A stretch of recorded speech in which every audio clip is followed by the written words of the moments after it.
The morning began like any other, the persistent hum of our neighbor's generator, a familiar rhythm to the waking city. In our small Surulere apartment, Amaka was already in the kitchen, her movements precise, the smell of freshly brewed coffee mingling with the faint aroma of last night's jollof rice. It had been 8 months since we broke up, if you could even call it that, living under the same roof. The lease for this place, a little haven we would found near Yaba Market, still had 4 months on it, locking us in a strange, suffocating dance of politeness and unspoken history. I sat on the warm sofa, scrolling through my phone, pretending to be busy, but every fiber of my being was aware of her presence. Then she laughed, a light, airy sound, not directed at me, but at her phone. A new ringtone, a private joke, a happiness that felt suddenly, jarringly separate from me. That laugh was the first crack in our carefully constructed piece. Over the next few days, more cracks appeared. Amaka started coming home later, her eyes brighter, her phone a constant guarded companion. She would take calls in the bedroom, her voice hushed, a stark contrast to our usual open-door policy. We used to share everything, from the latest gossip about our friends from Unilad to our deepest fears. Now, a wall had risen, invisible but solid.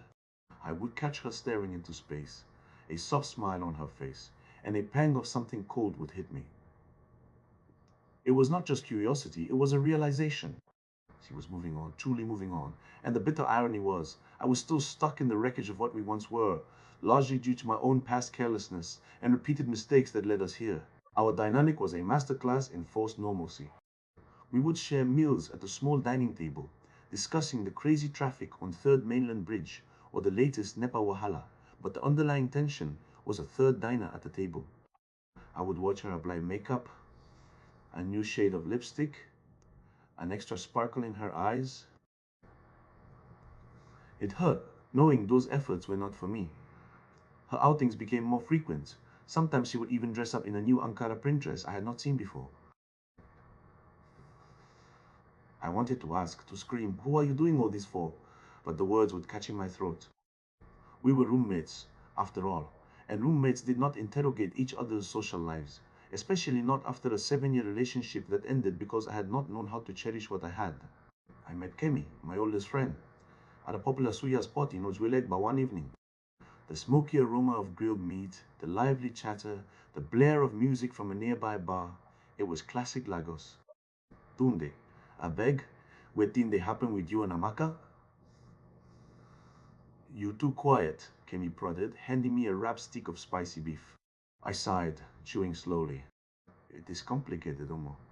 We are still living together. I hinted at Amaka's new spark, the late nights, the secretive calls. Kemi, ever the realist, gave me a knowing look. Tunde, you messed up. She's moving on. You cannot expect her to put her life on hold just because your lease is not finished. You need to face it. For your own peace of mind, you need to find a way out of that apartment. Her words hit harder than the suya's pepper. She was right. But how? Back in the apartment, Kemi's words echoed.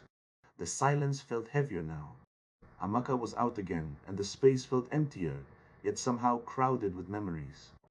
I walked through the rooms, touching the old photo album on the shelf, seeing us in happier times, young, carefree, at Unilodge, then navigating the early struggles of Lagos. My heart ached.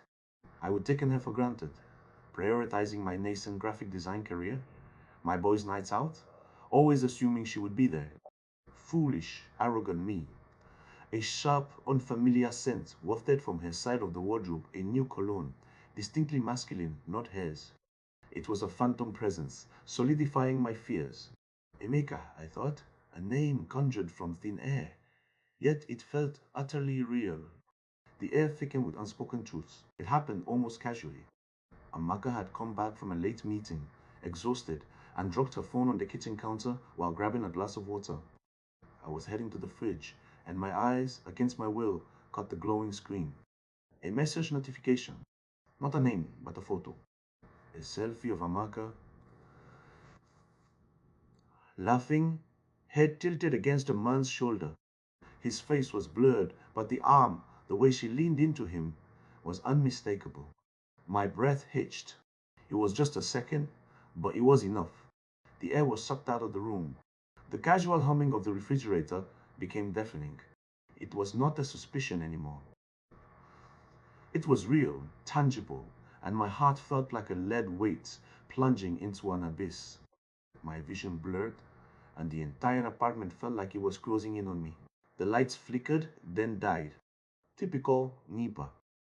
Amaka sighed, lighting a small rechargeable lamp, casting long, dancing shadows across our living room. The familiar hum of a generator from outside filled the void. It was the perfect, imperfect Lagos setting for what had to happen. I could not pretend anymore. Amaka, I started, my voice hoarse. Who is Amaka? Her back stiffened.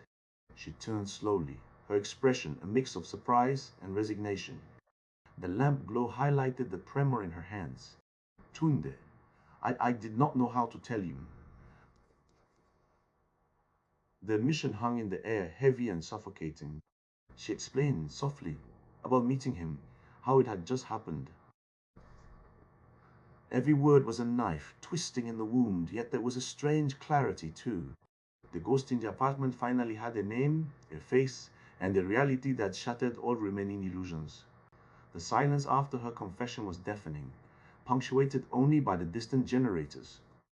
It was not anger that flooded me, but a profound, aching sadness. And then, a strange sense of liberation. The what if had been a torment, a shadow constantly lurking. Now, the shadow had shape, and it was a definitive goodbye. I saw the relief in Amaka's eyes, too, though it was tinged with guilt. We sat there in the dim light, two broken pieces of a shared past, finally acknowledging the finality. This apartment, this life we would try to cling to, it was not a home anymore. It was a holding pen, preventing both of us from truly moving forward. For the first time, I understood that I was not just heartbroken, I was trapped, and the only way out was to make the hardest decision yet. The next morning, the air felt different, lighter, despite the ache in my chest. I spoke to Amaka, not with anger, but with a quiet resolve. I need to move out, Amaka, I told her. This is not working for me anymore, for either of us. She nodded, understanding in her eyes. It was a mutual recognition of an unavoidable truth. I called Kemi, then another friend, Chidi, who had an empty room in his place in Lekki, a bit far, but a fresh start. The thought of leaving the apartment, this place steeped in 7 years of memories, was daunting. But the thought of staying, watching her fully embrace her new life while I clung to the echoes of our old one, was far more terrifying. This decision, though painful, was mine. It was the first step towards rebuilding, towards finding my own path in this sprawling, demanding city. I started packing.